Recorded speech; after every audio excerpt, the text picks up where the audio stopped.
News 18 prime में आपका स्वागत है। मैं हूं आपके साथ में नुपुर जारोलीजन। चलिए अभी आपको सीधा ले चलते हैं लोकसभा, जहां पर आरक्षण पर बहस जारी है। सबका विकास है और मतलब तुम्हारा है भी विकास, और हम 2019 में काम करेंगे झकास।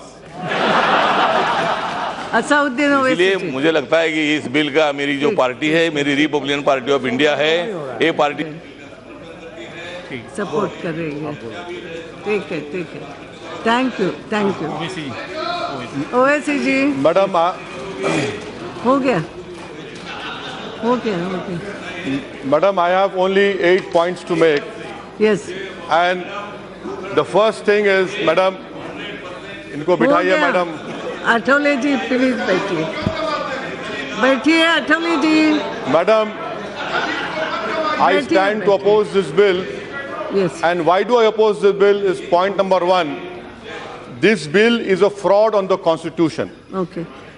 This bill is an insult to Baba Saheb Ambedkar, because what was the original purpose of giving reservation was to give social justice, to reduce social educational backwardness. The third point is, Madam, in the spirit of our the Constitution does not recognizes economic weaker sections at all. It is against the spirit of the Constitution. Yes. It is against what the framers of the Constitution have thought. So this government cannot have more wisdom than the framers of our Constitution. My point number 4 is reservation is given for justice. May I know from the government, have the Janyodharus and the Savarnas ever faced untouchability, oppression, discrimination, encounters, police beatings, dropout, lower number of people in graduates? These are all traits which are found, unfortunately, in our country, in Dalits, SCs, and in the caste of the Muslim community. Madam, my fifth point is, this exercise is fraught with impropriety since there is no evidence of empirical data. Please show us empirical data of these Savarna people, forward caste people, their backwardness. Where is the empirical evidence? Okay. Madam, the empirical evidence is found where? In Sachar Committee, Mishra Commission, Kundu Committee in 2011 census. Lowest literacy rate Muslims, lowest people in schools Muslims, highest dropout rate Muslims, lowest number of people in graduation. Madam, my sixth point to you is that, why I say this is a burden on states. My state, Telangana, have passed an act asking for 10% reservation for the caste among Muslims and 12% for STs. That was backed by empirical evidence. Empirical evidence. You refused it for last 6 months. My last point, may I know from the government, what will happen to the Maratha reservation?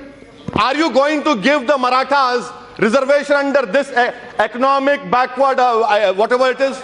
This is a fraud on Constitution, Madam. That is why I say that in Article 15 and 16, and last, my 7th point, Madam, in 15 and 16, there is no way you can put in economic backwardness. And if you are so serious about Sabka Saath, Sabka Vikas, I challenge you. What about 1950 presidential order? Yes. Isn't that violation of right to equality? Isn't that violation of Article 21? Okay. That is why I say you are playing a fraud on Constitution. It is an insult to Baba Saheb Ambedkar, and you cannot pass this bill in the courts of law. This will be struck down. Today you can enjoy your Diwali or whatever it is, but this will be struck down by courts. Thank you, Madam. Kaushalendra Kumar जी,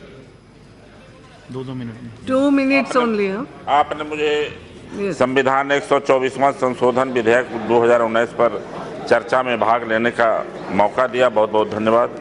यह संशोधन सरकार के लिए एक साहसिक और ऐतिहासिक कदम माना जाएगा। कई दशकों से देश के आम जनता के मुख्य मांग रही है कि जब एससी, एसटी, ओबीसी लोगों को आरक्षण मिला है तो जो आर्थिक रूप से पिछड़े हुए सामान्य श्रेणी के लिए भी सरकारी नौकरियों में आरक्षण की व्यवस्था हो। अब यह संविधान के अनुच्छेद 15 और 16 में संशोधन से प्राप्त होने जा रहा है। इस विषय पर हमारे नेता और बिहार के माननीय मुख्यमंत्री नीतीश कुमार जी का स्टैंड साफ है कि वो पहले से ही इस आरक्षण के हिमायती रहे हैं। अब सरकार द्वारा सामान्य श्रेणी में आर्थिक रूप से पिछड़े सभी धर्मों के लोगों को नौकरियां और शैक्षणिक संस्थानों में 10% आरक्षण दिया जाएगा। यह अति महत्वपूर्ण और मोदी जी की सोच का एक उदाहरण है। तो आपने देखा किस तरह ओवैसी ने सवर्ण आरक्षण का लोकसभा में विरोध किया। और कहते हैं अगली खबर का, नागरिकता संशोधन बिल के विरोध में अखिल असम छात्र संघ ने नॉर्थ ईस्ट के अलग अलग राज्यों में जमकर बवाल मचाया। एक तरफ असम में विरोध के नाम पर जगह जगह आगजनी हो रही थी, तो दूसरी तरफ लोकसभा से बहस के बाद ये बिल पास हो गया। In favor में से आए, against में से no. I think the ayes have it. The motion is adopted and the bill is passed. Lok Sabha में लंबी बहस के बाद नागरिकता संशोधन बिल पास हो गया। इस बिल में क्या प्रावधान है वो बताएंगे। पहले इस बिल के विरोध में असम में मचे बवाल की तस्वीरें देख लीजिए। डिब्रूगढ़ में अखिल असम छात्र संघ ने जमकर उत्पात मचाया, जिस पर पुलिस को हवाई फायरिंग करनी पड़ी।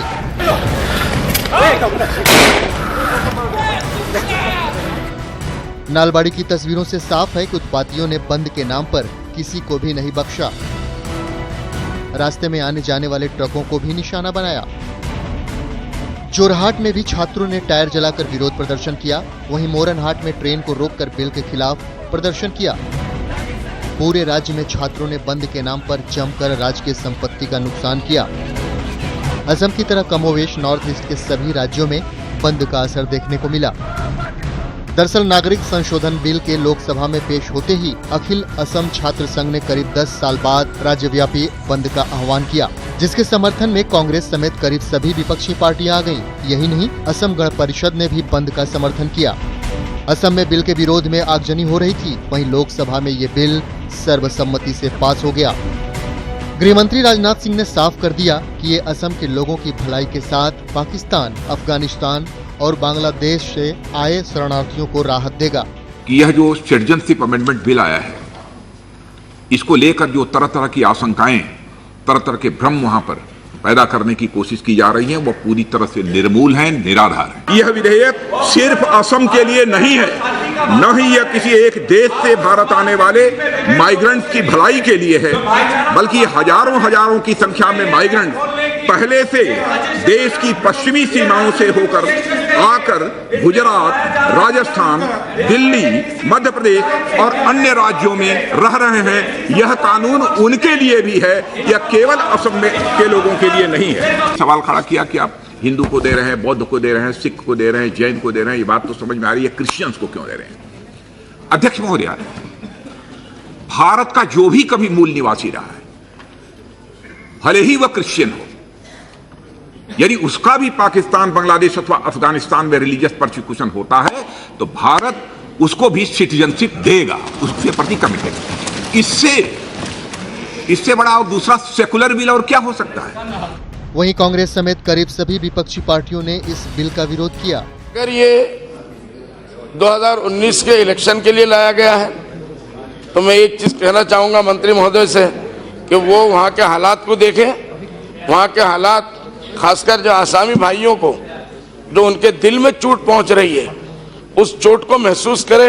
ये मुल्क के मफाद में नहीं है, यकीनन आपके सियासी और छोटे मकसद के लिए आपको इसको ला रहे हैं, मगर मुल्क के मफाद में नहीं है। लेकिन ये कहना कि हिंदू कहाँ जाएंगे, जो नेपाल के बारे में बताएं, तो आप बताओ, जो लोग हमारे ऑस्ट्रेलिया से लेकर के कनाडा तक और अरब कंट्रीज में, वेस्ट एशिया में, दुबई में जो हिंदुस्तानी जाते हैं, तो क्या वहाँ पे अगर हिंदू, मुसलमान, क्रिश्चियन के नाम पे होगा या भाषा के नाम पर होगा, क्या हम सहन करेंगे?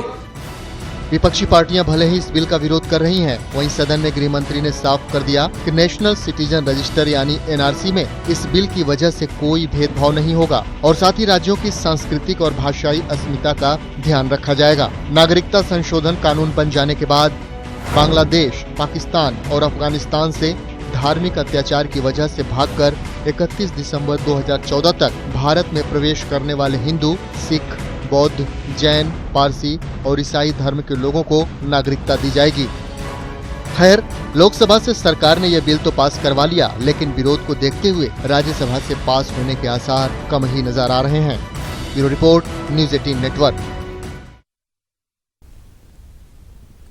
सुप्रीम कोर्ट ने सीबीआई डायरेक्टर आलोक वर्मा को बड़ी राहत दी है। कोर्ट ने सीवीसी के फैसले को पलटते हुए आलोक वर्मा को लंबी छुट्टी पर भेजने के फैसले को रद्द किया। यानी आलोक वर्मा सीबीआई चीफ के पद पर बरकरार रहेंगे, लेकिन जांच पूरी होने तक कोई नीतिगत फैसला नहीं ले पाएंगे। केंद्र सरकार को सुप्रीम झटका। सुप्रीम कोर्ट ने सीबीसी के फैसले को पलटा। आलोक वर्मा बने रहेंगे सीबीआई चीफ। सीबीआई बनाम सीबीआई की जंग में सुप्रीम कोर्ट ने सीबीसी के फैसले को पलटते हुए आलोक वर्मा को छुट्टी पर भेजने का फैसला रद्द कर दिया। इस फैसले के साथ ही ये साफ हो गया कि आलोक वर्मा ही सीबीआई के चीफ बने रहेंगे। सुप्रीम कोर्ट ने कहा कि सीबीआई चीफ को छुट्टी पर भेजे जाने का तरीका सही नहीं था। कोर्ट के मुताबिक सिर्फ एक हाई लेवल कमेटी ही इस प्रकार के फैसले ले सकती है। इस तरह आलोक वर्मा दोबारा सीबीआई चीफ के तौर पर तैनात माने जाएंगे। हालांकि वर्मा अभी कोई नीतिगत निर्णय नहीं ले पाएंगे। वहीं आलोक वर्मा पर लगे आरोपों की जांच जारी रहेगी। अगले 7 दिनों में हाई लेवल कमेटी इस पर अपना निर्णय सुनाएगी। आइए अब आपको बताते हैं कि पूरा मामला क्या था। केंद्र सरकार ने 23 अक्टूबर को सीबीआई चीफ आलोक वर्मा को छुट्टी पर भेजा था। केंद्र सरकार ने जांच जारी रहने तक सीबीआई चीफ वर्मा के साथ राकेश अस्थाना को भी छुट्टी पर भेज दिया था। केंद्र सरकार ने सीबीसी की सिफारिश के आधार पर अफसरों को छुट्टी पर भेजा था। केंद्र सरकार ने ज्वाइंट डायरेक्टर नागेश्वर राव को जांच एजेंसी का अंतरिम प्रमुख भी नियुक्त कर दिया था। सीबीआई के डायरेक्टर आलोक कुमार वर्मा और ब्यूरो के ज्वाइंट डायरेक्टर राकेश अस्थाना के बीच छिड़ी जंग सार्वजनिक होने के बाद केंद्र सरकार ने दोनों अधिकारियों को उनके अधिकारों से वंचित कर अवकाश पर भेजने का निर्णय लिया था।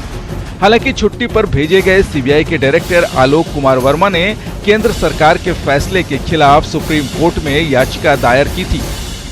अब इस पूरे मामले में देखना यह है कि जो चयन समिति है वो ये तय करेगी कि आलोक वर्मा को फिलहाल छुट्टी पर भेजने का फैसला क्या सही है या नहीं। लेकिन फिलहाल सुप्रीम कोर्ट से आलोक वर्मा को एक बड़ी राहत मिल गई है। कैमरामैन नागेंद्र के साथ सुशील पांडे, न्यूज 18 दिल्ली। गुलाबी नगरी में कल कांग्रेस चुनावी शंखनाद करने वाली है। इस खास मौके को ऐतिहासिक बनाने के लिए कांग्रेस ने पूरी तैयारी की है। देखिए किसान रैली को लेकर कांग्रेस की तैयारी कैसी है। होने वाला है कांग्रेस का चुनावी शंखनाद। किसान रैली से राहुल करेंगे चुनावी आगाज। मौका खास है तो तैयारी भी खास है। राजस्थान में गहलोत राज के उदय के बाद पहली बार राहुल गांधी आने वाले हैं। कहा जा रहा है कि किसान रैली के जरिए कांग्रेस चुनावी शंखनाद करेगी। 60 फीट लंबा और 32 फीट चौड़ा होगा मंच। रैली में आने वाले बैठेंगे खुले में। लोगों के बैठने के लिए होंगे ब्लॉक। डोम की जगह खुले में होगी रैली। विद्याधर नगर स्टेडियम में कल कांग्रेस अध्यक्ष राहुल गांधी की रैली होनी है और इस रैली की तैयारियों को अंतिम रूप देने के लिए यहां पर कांग्रेस के सभी नेता व्यवस्थाएं देख रहे हैं। डिप्टी सीएम सचिन पायलट, प्रदेश प्रभारी अविनाश पांडे सहित जो कांग्रेस के वरिष्ठ नेता हैं वो तैयारियों का जायजा यहां पर लेने के लिए आए हुए हैं। कल ये जो रैली होगी इसके लिए जो मंच बनाया जा रहा है, इस मंच पर केवल वरिष्ठ नेता बैठेंगे और बाकी के जो नेता हैं वो नीचे उनके लिए व्यवस्था बैठने के लिए की गई है। और खास बात यह है कि ये जो मंच है ये करीब 60 फीट चौड़ा और 60 फीट लंबा और 32 फीट चौड़ा ये मंच बनाया गया है। इस मंच पर वीवीआईपी के और वरिष्ठ नेताओं के बैठने की व्यवस्था पीछे जो आप देख रहे हैं यहाँ पर आम लोग जो रैली में आएंगे उनके बैठने की व्यवस्था की गई है। इस बार सादगी का मैसेज देने के लिए कांग्रेस ने किसान रैली का इसको रूप देने के लिए आने वालों के लिए जो बैठने की व्यवस्था है वो खुले में रखी गई है। उनके लिए डोम नहीं बनाया गया है। रैली को ऐतिहासिक बनाने के लिए कांग्रेस ने पूरी तैयारी की है और बकायदा इसके लिए विधायक से लेकर मंत्रियों के टास्क फिक्स किए हैं। 23 प्रभारी मंत्रियों को रैली में भीड़ जुटाने का जिम्मा। कांग्रेस के सभी विधायकों को मिला टास्क। जयपुर संभाग के मंत्री विधायकों को स्पेशल टारगेट। सीएम गहलोत और डिप्टी सीएम पायलट कर रहे तैयारियों की मॉनिटरिंग। राहुल की रैली के लिए पीसीसी में बनाया गया कंट्रोल रूम 9 जनवरी की रैली तक लगातार करेगा काम। साफ है, चुनाव जीतने के बाद राजस्थान में कांग्रेस का बड़ा आयोजन है और इसके जरिए कांग्रेस लोकसभा के लिए चुनावी शंखनाद भी करने वाली है। ऐसे में तैयारियों का जायजा लेने के लिए सीएम से मंत्री तक जुटे हैं। जयपुर से न्यूज़ 18 के लिए गोवर्धन चौधरी की रिपोर्ट। राजस्थान में सत्ता बदली और फिर अशोक गहलोत सरकार ने कर्ज माफी का वादा निभाया, लेकिन चंद महीने बाद लोकसभा चुनाव है। ऐसे में अन्नदाता की समस्या सुनने और उनका समर्थन और भी मजबूत करने के लिए कांग्रेस अध्यक्ष राहुल गांधी किसान रैली करेंगे। तो इस रैली के जरिए राहुल देश को कांग्रेस के किसान मॉडल से रूबरू कराएंगे।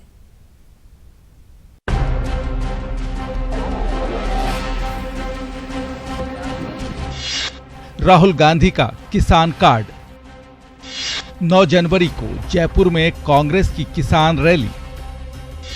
किसान रैली से मोदी सरकार को चुनौती।